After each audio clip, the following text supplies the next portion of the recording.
Watching TV shows is fun, but you know what's more fun? When said shows are stuffed with symbolism, allusions, and references to literature, philosophy, or just have really cool imagery. As an aforementioned insufferable IB kid, I'm always on the lookout for any sign of intertextuality, that is, the interconnectedness of texts, that constant dialogue between stories. This can be as innocuous as a reference, to as overt as a parody, to stories that, by virtue of building off similar themes and philosophies, all become mutually referential. Hell, you've probably noticed I try to be internally referential within this channel, using ideas from one body of work to say something about a different one. It's fun, and more importantly, it's everywhere. Because we've always been telling stories, these texts are constantly communicating with each other, using structures and repurposing ideas to say something new. It's no surprise that my favorite shows themselves are these treasure troves of intertextuality that make me feel like a kid in a literature candy store. All this to say, Arcane feels very Greek. In my Vi and Jinx deep dive, I connected the main beats of their story to the show's greater use of Greek tragic structures, and I want to elaborate on that. Right, well, we'll elaborate on that. Okay, I will. Firstly, Arcane is stacked with the three pillars of Greek tragedy: Hamartia, Anagnorisis, and Peripeteia. I'm gonna focus on Hamartia, the fatal flaw here. I went over Jinx and Vi's fatal flaws and their consequences in the previous Arcane video. To recap, for Jinx, that's her constant desire to help, and Vi's disproportionate sense of responsibility, which translates into recklessness in conflict. Jinx has this desperate need to remain chosen, molded by her traumatic experiences and paranoias, but beneath that is a genuine desire to help those she loves. When Vi forbids her from coming to rescue Vander, she falls apart, specifically upset that she can't be of service. Later, as Jinx, when she's benched by Silco, she scrambles to prove her usefulness again to him by retrieving the Hextech crystal. For Vi, I'd call her punch first, think second behavior a symptom of her actual fatal flaw: extreme responsibility for others, but mostly Powder. From the beginning, Vi's role is to be the best big sister. As a little kid, she makes Powder's imaginary monsters go away. She teaches her, she mentors her, and never, ever punishes her, even maybe when arguably she should. Any consequences related to Powder's actions become her burden. Powder accidentally blew up a building? Vi will silence anyone who demeans her and turn herself in as the culprit. Which, of course, showcases the secondary symptom of this, which is that in her frantic need to bear each and every responsibility, her approach is necessarily reactive, impulsive, in that way that she's constantly having to adapt to ever more intense situations. As a kid, she didn't usually have the time to sit and think through something. She had to make the right choice, and she had to make it fast. All this is why her physical and verbal attack on Powder at the end of Act 1 is as shattering as it is for both of them. After having done everything in her power to be the perfect, responsible sister, everything falls apart anyway. And for the first time, she punishes Powder. Instead of protecting her from negativity, Milo's beratement, Powder's own self-talk, Vi unleashes her own unchecked pain and rage against the very person she was fighting most for. Without snowballing into a series of character studies that deserve their own video, let's take a cursory look at everyone else. Jace and Victor's flaws are similar but not the same. These two have a bunch of complementary stuff going on. Uncharismatic, frail-bodied Victor versus Gym Bro Jace that everyone wants a piece of. Jace's steadfast belief in the goodness of Hextech leads Victor to co-sign his studies, and Mel to put him in her little political pocket. He's sort of this fulcrum around which things happen.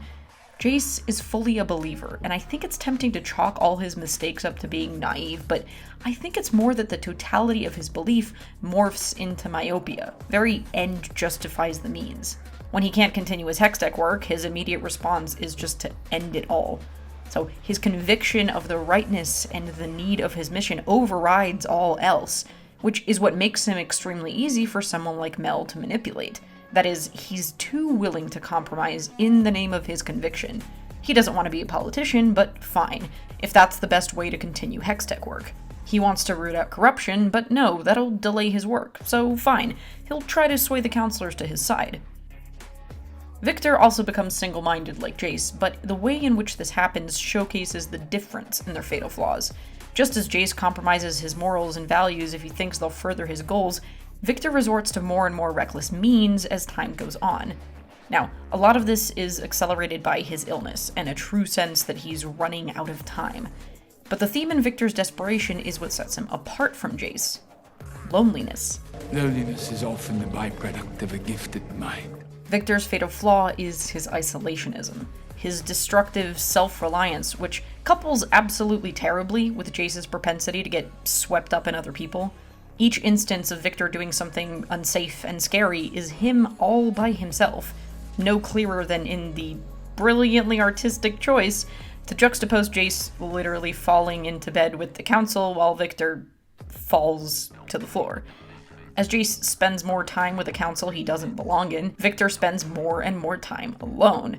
Jace and Victor initially worked well as partners because they balanced each other, but Jace's fatal flaw takes him away from Victor, which in turn leaves room for Victor's fatal flaw to go full tilt.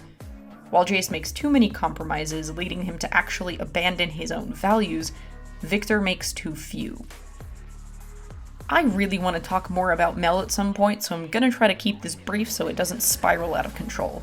Mel is diplomatic to a fault, truly caring about the city, but she's constantly relying on subterfuge to bend others to do things that they might otherwise not do.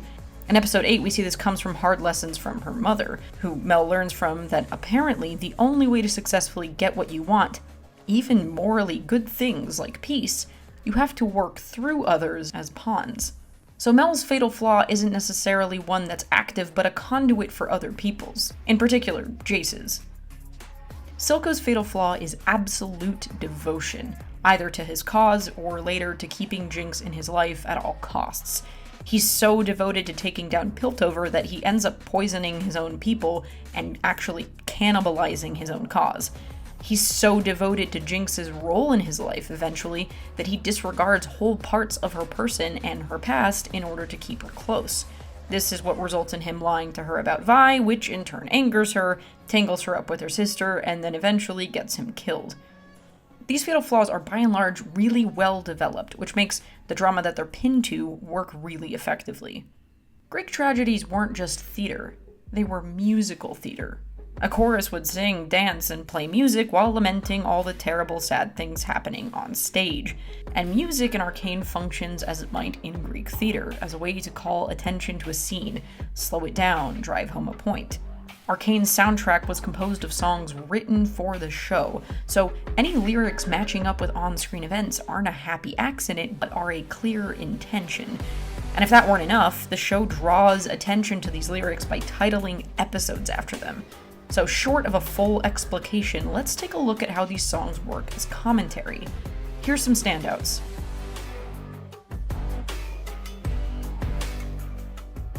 This one isn't terribly lyrically complex, but it's a perfectly serviceable scene setter. It establishes the trend of lyrics set in second person, making direct appeals, or being welcomed as a chorus to an audience into this story. The repetitiveness of the lyrics is a big glowing arrow pointing to the juxtaposition of toxic waste and danger, and kids and playgrounds. It's good stuff, contrasts and subverted expectations.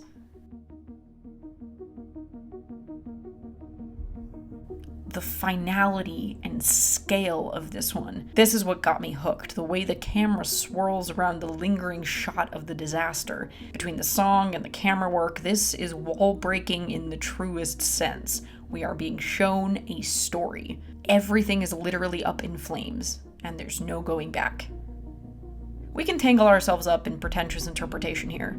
Vander is a father to two girls. Whose perspective is this? Vi and Jinx become mutual enemies, of sorts, and each let the other down. It's as though this is being narrated from some place in the future, from someone who's already seen where all this goes. I'm tempted to fixate on the word tree, just because of the glaring absence of any real flora in the underground so far. We could try for a metaphor here, like trees being the watchful fixtures of their life, like Vander or Benzo. What's important here is the feeling. This is a farewell to a childhood. Smoke up ahead. Blue smoke? A flare calling too late? And one day, this city's gonna respect us. The lyrics really make sense here as Powder's perspective as a grown-up Jinx. She certainly has trouble recognizing faces. We could also make the case that this is Powder being unable to recognize herself, or connecting to another musically enhanced scene, Powder referring to Echo. Then the song just repeats goodbye. Goodbye to the playground, goodbye to any lighter tone of episodes 1 and 2, if you can even call it that.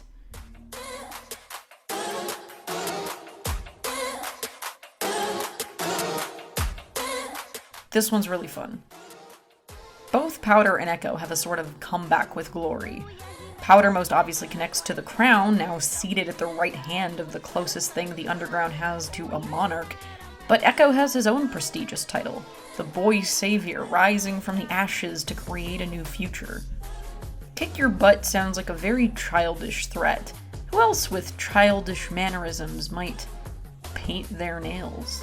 So we can more directly link this line with Powder, who in episode 1 says, "We kicked the Enforcers' butts with just the 4 of us. Imagine what the whole of the lanes could do." This isn't just telling us what's happening, it's telling us what's going to happen. That is, time is a little out of sync, kind of like the whole battle here. Echo thinks he has Powder finished, but he plays himself by hesitating. And what did the writers say about Jinx? That she doesn't have a healthy fear of death? Also, Champions, nice League of Legends reference.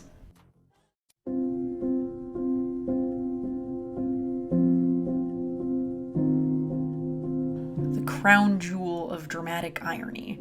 This one's pretty self-explanatory. The song is pure high drama.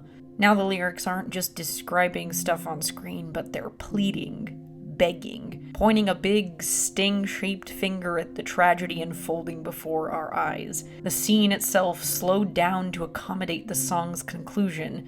You cannot look away. But he didn't make Jinx. You did. This is the unhealed wound that Jinx has been carrying with her all this time.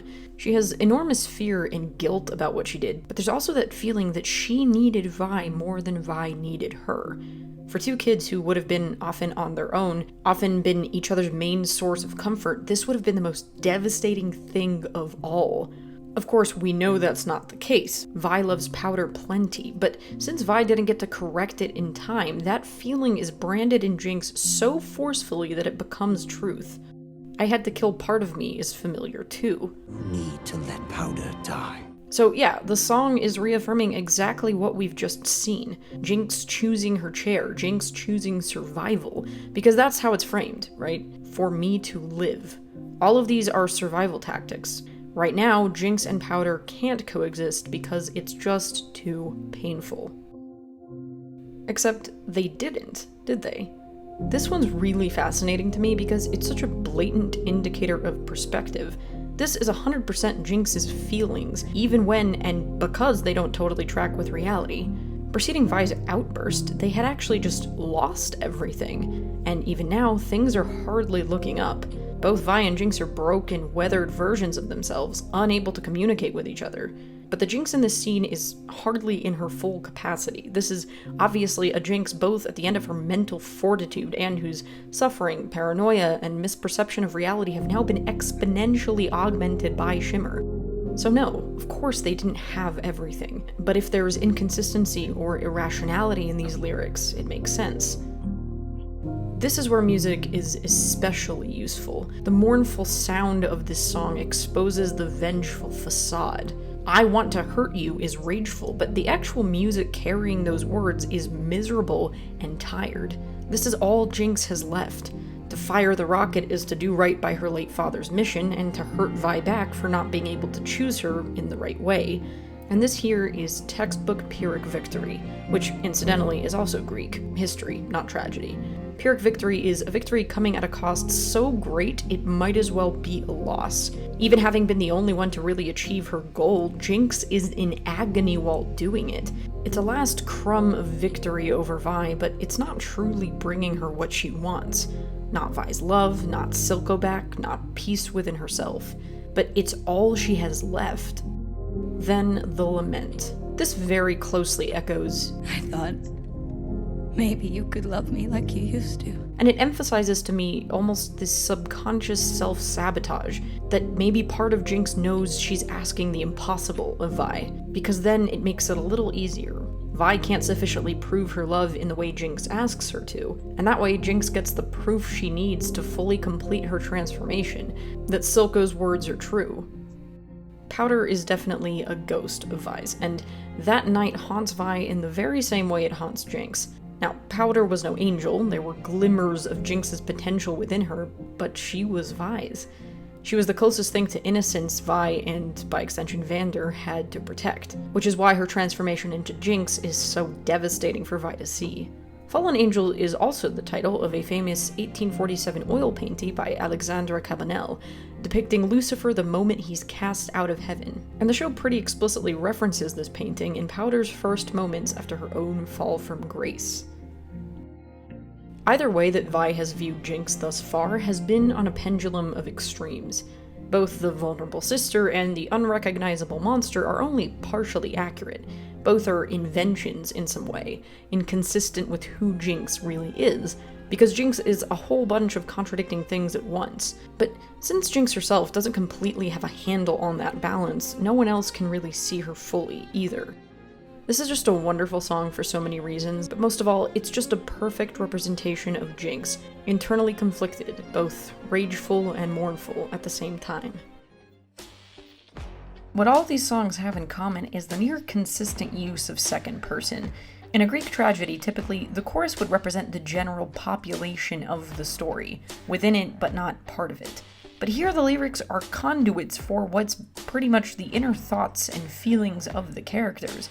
Again, this doesn't mean that every single lyric is a revelation or some story Easter egg, but A, speculation, even the stretchier kind, is fun, and B, again, these songs were written for the show. Sure, some of them are just curating a specific vibe, but that's not to say that that vibe couldn't have been found in another already existing song. There's creative control here, and that includes the lyrics. They took what could have been just auditory wallpaper and made it a storytelling structure. And finally, the most important element: fate. We can't change what fate has in store for us, but we don't have to face it alone. Fate is a tricky concept in stories. You rely too much on it, and characters start to feel like pawns. Not use it at all, and you can lose that sense of grandiosity. Fate is also key in Greek tragedy. You can't run from the gods, you can't escape what's meant for you. And very often, those very things that you do to resist your fate are the thing that seals it. This all served a particular function within the era of Greek tragedies, but this is now. Fate describes the philosophical idea of determinism, which I find remarkably less compelling than a story that acknowledges the choice of its characters. But Arcane handles this beautifully. It's not gods predetermining fate, but powerful forces and institutions older than the city, corruption, greed, revenge, that make it so difficult to seek peace. I mean, after all, what were gods but representations of these human concepts and their inevitability? We don't anthropomorphize them in Arcane. They're not being led by some omniscient hand. But because of the huge nature of the conflict around them, regular human mistakes are more costly. So if there is fate in Arcane, the gods of this world are in their purest form, needing no personification. Is it fate that Kate and Vi find themselves on opposite sides of a door on a day that'll change their lives, years before they actually meet? Or is it more evidence of a world so interconnected, and fate is the word we use to describe the meaning of that connectedness?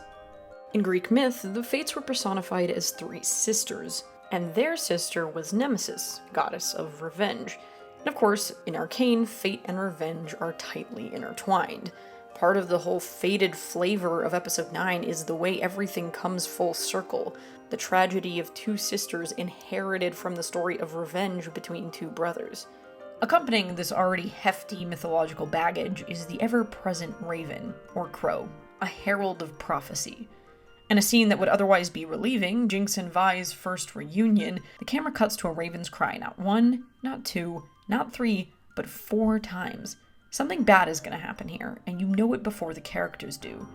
That character constantly accompanied by a crow is Jinx herself. While everyone plays their part, Jinx, reacting to her circumstances and her relationships, is the propulsive engine of the big beats of the plot.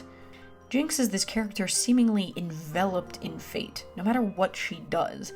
In a way, the pre-existence of League lore is a form of fatedness itself. Powder will always become Jinx, because Jinx, in the game, is violent and unhinged. I think it's especially interesting to look at two of these hallmarks, fatal flaws and implications of fate, coexisting as driving forces in Arcane.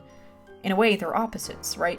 Fatal flaws create tragedy out of a character's own personality and choices, where fated catastrophe is tragic because it feels like it was inescapable. The way the show ends sort of brings these two ideas together. The clusterfuck that ends the show is a product of each and every person's fatal flaws, which itself remarks on the show's portrayal of divisions and dualities. For a place so divided, all of the city's component parts couldn't be more connected. Piltover treats the Underground and its people as separate and less than, but it's never more apparent that they're one city and one system. Jace begins his research with tools from the Underground to work with one of its citizens. So, the numerous parallels, visual and otherwise, between characters demonstrate that if anything is fate, it's the similarities of all of their flawed humanities. This is just a semi-short overview of some of the qualities and conventions that Arcane shares with an older, typically influential type of tragic storytelling. As I said in the previous video, my thoughts are necessarily incomplete, because we've only gotten what's one piece of a larger story. The team will have less time to work on Season 2, but I hope that the care and attention to the story's emotional and structural creativity remains the way it is. Will they continue to write and commission original songs with story-relevant lyrics? I sincerely hope so. The point of highlighting all this is that, yes, it's great that modern shows based off a video game can share techniques and symbols from something like Greek theater, however intentionally. But in addition to just being cool to notice, this is evidence of a level of care and precision a story is written with. It doesn't have to mean that, for example, the Arcane team attempted to emulate a Greek chorus with its songs, rather that those conventions, once included by a combination of intent and happy accident, take on a greater meaning. In whatever order the brushstrokes may have fallen, this is the picture we're left with. And this is a quality all my favorite works share. References and homages to other works and other stories, which makes them fun to revisit analytically and gives them this very grand feel, as though they're part of a larger legacy. I wrote one of my first essays in my second semester college writing class comparing Angel the series and Crime and Punishment, to the probable and deserved eye rolls from my poor professor. Whether it's Angel the series or Crime and Punishment, these are stories discussing guilt.